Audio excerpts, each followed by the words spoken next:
Onde Jesus estiver presente, tem que haver alegria. Se você está triste na vida, com sofrimento, com perturbação, abra o seu coração, porque Jesus quer fazer de você uma pessoa alegre.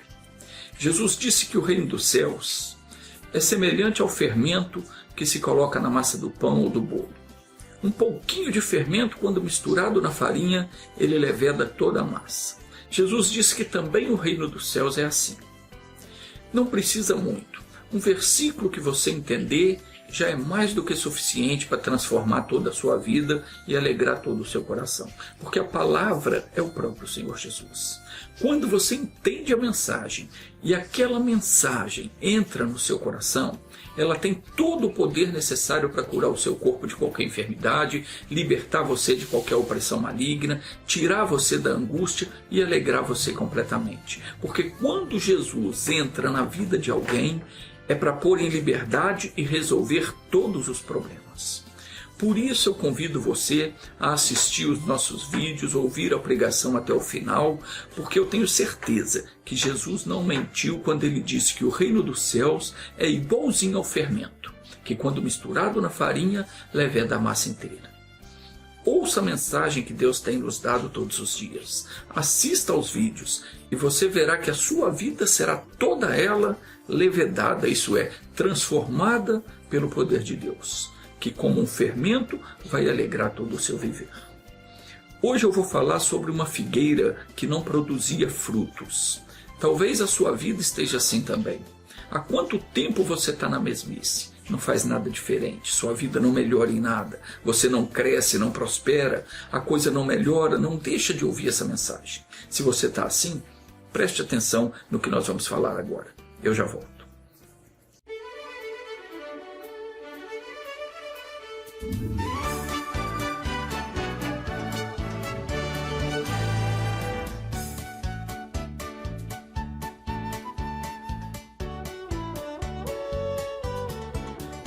Um certo homem tinha uma plantação de uvas, uma vinha, e na sua vinha ele tinha também uma figueira. Mas quando ele vinha procurar figos, ele não encontrava. Então, chamando o empregado que cuidava da plantação, ele disse: já há 3 anos eu venho procurar figos e não encontro. Corta essa figueira, porque ela está ocupando a terra inutilmente. Então o empregado lhe respondeu: Senhor, deixe ainda este ano, até que eu escave ao redor dela, ponha adubo, e se ela vier a dar fruto, muito bem, senão mandarás cortá-la. Foi Jesus quem contou isso. Está escrito em Lucas capítulo 13, nos versículos 6 ao 9. Nessa parábola de Jesus, tem 2 advertências. Uma para a pessoa que já conhece o Evangelho e ainda não se converteu dos seus caminhos errados. E a outra mensagem é para nós, os pregadores do Evangelho. De uma coisa nós podemos ter certeza: Deus não colocou ninguém nesse mundo para ocupar a terra de maneira inútil. Em cada criatura Deus tem um propósito. Tudo que Deus criou e colocou no mundo tem um propósito. E cada criatura, em cada uma delas o Senhor designou uma tarefa. Todos nós temos um papel a cumprir. Não existe ave, inseto, réptil, planta ou animal algum que não tenha sido criado para um propósito determinado. Tudo tem o seu propósito. Até os astros receberam ordens quando foram criados. E cada um na natureza sempre cumpre o papel para o qual ele foi designado. Mas ao homem, Deus deu uma coisa chamada livre-arbítrio. Isso é o direito de escolher como ele quer viver. Mas isso não isenta ninguém da responsabilidade. Eu e você podemos perfeitamente escolher o que nós queremos fazer das nossas vidas, como queremos viver, mas uma coisa é certa: seja o que for que fizermos, haveremos de prestar contas a Deus. No livro de Eclesiastes nós temos a seguinte advertência. Eclesiastes 11:9. Está escrito assim: alegra-te, jovem, na tua juventude, e recreie o seu coração nos dias da tua mocidade. Anda pelos caminhos que satisfazem ao teu coração e agradam aos teus olhos. Sabe, porém, que de todas estas coisas Deus te pedirá contas. Tem uma outra tradução que diz: sabes, porém, que por todas estas coisas te trará Deus a juízo. todo ser humano é instruído a amar a Deus sobre todas as coisas e a amar o seu próximo como a si mesmo. Destes 2 mandamentos dependem toda a lei e as profecias, disse Jesus.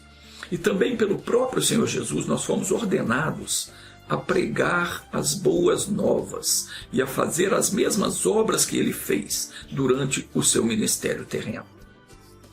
Nós podemos escolher a carreira que nós queremos seguir, onde queremos morar, o carro que queremos possuir, quantos filhos desejamos ter, enfim, tudo isso nos foi permitido. Mas independente disso, o Senhor espera contar conosco para continuar a sua obra. Sempre que Deus nos visita, Ele espera encontrar em nós frutos. Jesus disse isso. João 15,16: Vós não me escolhestes a mim, fui eu que escolhi a vós, e vos designei para que vades e deis frutos, e o vosso fruto permaneça. E qual é o fruto que nós fomos designados a produzir? O que é que Deus quer de nós? Claro que o objetivo principal do Senhor, ao salvar uma pessoa, é poder contar com ela para levar essa mesma bênção para outras pessoas. Pregar o Evangelho, curar enfermos, libertar os oprimidos, é um mandamento para os salvos. Mas isso não significa que você tenha que ser um pregador. Deus tem um plano para você.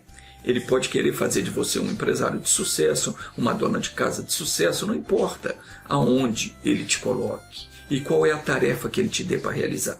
Toda a obra de Deus é importante. A igreja de Deus ela não consiste só em pregadores. O apóstolo Paulo ilustrou bem isso quando ele disse que todos os membros do corpo são importantes. Assim também a igreja de Cristo. Nós somos a igreja de Cristo. Nós somos membros uns dos outros, formando o corpo de Cristo. Disse o apóstolo Paulo em 1 Coríntios 12, 4 ao 18, os dons são diversos, mas o Espírito é o mesmo. E também há diversidade nos serviços, mas o Senhor é o mesmo. E há diversidade nas realizações, mas Deus é o mesmo e é quem opera tudo em todos. A manifestação do Espírito ela é concedida a cada um, visando um fim proveitoso. Porque a cada um é dado mediante o Espírito Santo, a palavra de sabedoria, a outro, segundo o mesmo Espírito, a palavra do conhecimento, e a outro, no mesmo Espírito, é dada a fé, a outro, os dons de curar, a outro, operações de milagres, a outra, a profecia, a outro, discernimento de espíritos, a um é dado variedade de línguas, a outra, capacidade para interpretar tais línguas, mas um só e o mesmo Espírito realiza todas essas coisas, distribuindo cada coisa como lhe agrada, e a cada um individualmente, porque assim como o corpo tem muitos membros, e todos os membros, sendo muitos, constituem um só corpo, assim também com respeito a Cristo.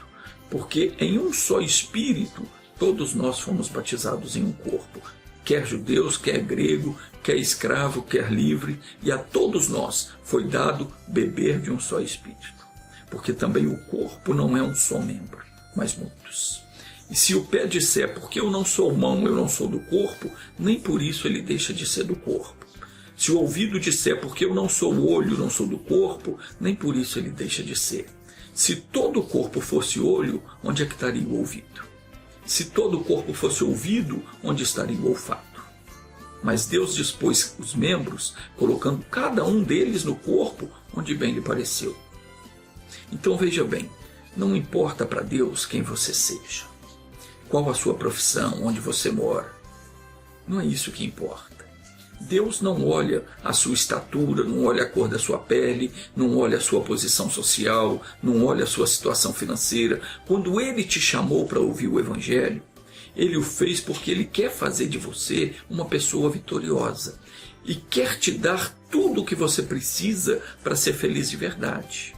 Ele respeita a tua vontade, conhece os seus sonhos e quer fazer de você uma pessoa realizada. Mas em troca de tudo isso, Ele espera de você duas coisas. Primeiro, que você produza frutos, muitos. E segundo, que o seu fruto permaneça. Aqui diz o seu fruto no singular, o fruto do Espírito Santo em você. Tem que permanecer. Você pode produzir milhares de frutos. Isso é, você pode levar milhares de pessoas a Cristo. Pode evangelizar milhões. Você vai estar produzindo muitos frutos. Mas se o seu fruto não permanecer em você, não vai adiantar. Você vai se perder. Você tem que ter em você o fruto do Espírito. E que fruto é esse? Gálatas capítulo 5, versículo 22 ao 25. O fruto do Espírito é... Preste atenção, porque são várias coisas, mas é um único fruto. Quando a pessoa recebe o Espírito Santo produz nela todas essas coisas, como um só fruto. Está escrito assim: o fruto do Espírito é amor, alegria, paz, longanimidade, benignidade, bondade, fidelidade, mansidão e domínio próprio. Contra essas coisas não há lei. Se você não tem em si estas coisas que acabamos de ler, então você não tem o Espírito Santo. E olha, você está correndo um grande perigo no mundo espiritual. Porque se de um momento para o outro você partir, você não vai estar com Jesus. E sabe por quê? Porque diz a Escritura Sagrada que se alguém não tem o Espírito de Cristo, esse tal não é dele. Onde é que está escrito isso? Romanos 8, versículo 9. Depois você pode ler na sua Bíblia. Se você não tem domínio próprio, é estouradinho, estouradinha, nervosinho, nervosinha, não consegue se controlar diante das tentações, é fraco, se entrega aos vícios e à vontade da carne, não resiste aos desejos, não tem mansidão, não consegue ser fiel, mente, fala e não cumpre o que falou, não tem bondade, não sabe ser benigno, não tem paciência com as pessoas, não tem paz, não tem alegria, não sente amor no coração, você precisa buscar a presença de Deus o quanto antes. Você precisa ser batizado no Espírito Santo, porque só assim você vai produzir frutos. E por que é mesmo que Jesus quer que você produza frutos? É para o seu próprio benefício. Ele disse, João 15,16, eu vos escolhi e vos designei para que vades e deis frutos, e o vosso fruto permaneça, a fim de que tudo quanto pedirdes ao Pai em meu nome, ele vos conceda. Para que você receba tudo o que você pedir em oração, você precisa fazer essas duas coisas. Tem que produzir frutos e o seu fruto tem que permanecer. Só que sem Jesus, sem o Espírito Santo, você não faz nada. Você não produz frutos e o fruto dele também não permanece em você. Jesus ainda disse mais, João 15,8, nisto é glorificado o meu Pai, que deis muito fruto, e assim sereis meus discípulos. Mas para não fugir do assunto, eu estava falando sobre a parábola que Jesus contou em Lucas 13, versículos 6 ao 9. Vamos ler o que está escrito. Vamos lembrar lá. Um certo homem tinha uma figueira plantada na sua vinha, e vindo procurar fruto nela, não achou. Pelo que disse ao agricultor, há 3 anos venho procurar fruto nessa figueira e não acho. Podes cortá-la, para que ela está ainda ocupando a terra inutilmente? E ele, porém, respondeu, Senhor, deixa ainda este ano, até que eu escave ao redor dela e lhe ponha adubo. Se vier a dar fruto, muito bem. Se não, mandarás cortá-la. Eu disse no início que nesta parábola tem 2 advertências. Uma para a pessoa que ainda não se converteu. Isso eu já expliquei. A outra é para quem é pregador do Evangelho. E é sobre isso que eu quero falar agora. Se você é um pregador, um pastor, um padre, um missionário, um evangelista, ou seja, como é que se intitula na sua igreja, tem uma mensagem de Jesus para você aqui. E vale essa mensagem para mim também. Essa mensagem ela nos alerta para uma grande falha que muitas vezes nós cometemos. A falha de não estarmos escavando e adubando as pessoas ao nosso redor. Aquele homem que era responsável por cuidar da figueira, quando ele recebeu ordens para cortá-la, então imediatamente ele se tocou. Provavelmente até então ele não estava cuidando daquela figueira como deveria. E quem sabe se não era essa, quem sabe se não era por causa dos maus tratos, ou do desprezo, ou do descaso, que aquela figueira não estava produzindo frutos. É importante que Deus abra o nosso entendimento para que nós percebamos que ninguém está ocupando a terra inutilmente.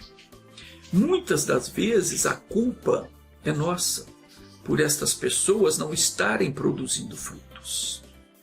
Não há impossíveis para Deus. A figueira pode estar seca, pode estar sem folha, a sua aparência pode ser horrível. Quem conhece uma figueira sabe o que é que eu estou dizendo. Na maior parte do ano a figueira fica seca, sem folhas, mas quando chega o verão, tudo muda. Ela se renova, os galhos se enchem de folhas e espalham os seus frutos por todos os lados. Nós, pregadores do Evangelho, compete-nos cuidar da figueira. Temos que escavar diariamente ao redor dela, adubar com a palavra de Deus, regar com carinho, com amor e ver se dessa forma impedimos que ela seja cortada e lançada no fogo. Todo mundo tem essa responsabilidade. Você, como pai, como mãe, tem essa responsabilidade de estar escavando ao redor dos seus filhos, adubando eles com a palavra de Deus, ensinando o caminho certo, o caminho bom, ensinando o Evangelho, porque dessa forma talvez você vai evitar que ele seja lançado no fogo. O recado não é só para quem é pregador do Evangelho, porque todos deveriam pregar o Evangelho. Ainda que você pregue na sua casa. Comece pela sua casa. Ensine os seus filhos, ensine os seus familiares. Nunca desanime, nunca desista. Você pode salvar a figueira seca e improdutiva. Também quem é líder de igreja, faça isso. Observe o membro que está fraco. Observe aquela ovelha que está caída. Ajude. Você pode livrá-la do fogo. Lembra que Jesus falou que se você misturar um pouquinho de fermento, toda a massa vai ser levedada. Que Deus abençoe abundantemente o ministério que Ele tem nos dado. Agora eu quero fazer uma oração para você que deseja produzir frutos para Jesus. Feche os olhos. Pai amado, eu preguei a mensagem que Tu me deste para pregar. E essa pessoa recebeu a palavra. E ela quer produzir frutos para o Senhor. Essa pessoa não quer ser cortada da Sua presença. E também não quer ver os seus familiares serem cortados e lançados ao fogo. Pelo contrário, ela quer aprender de Ti. Ela quer ser liberta dos vícios, das mentiras, da miséria que ela se encontra, quer deixar o pecado e passar a ter uma vida contigo.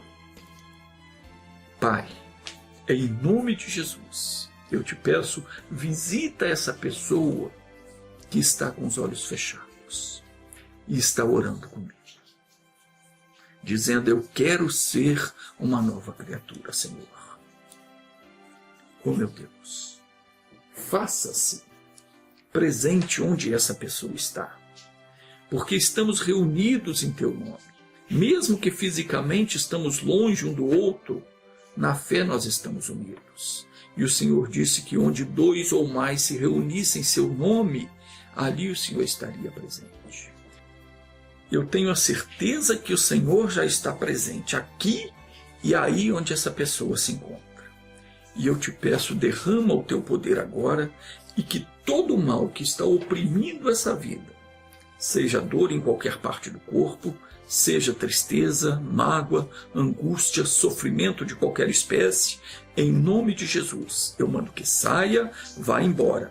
Toda perturbação do corpo e da alma, saia em nome de Jesus Cristo. E venha a alegria, venha a prosperidade, venha a paz, venha o amor. Obrigado, Senhor. Eu te apresento essa alma. Ganha para o Senhor através da pregação da palavra. Pai, que este seja um fruto que permaneça. Assim seja. Amém.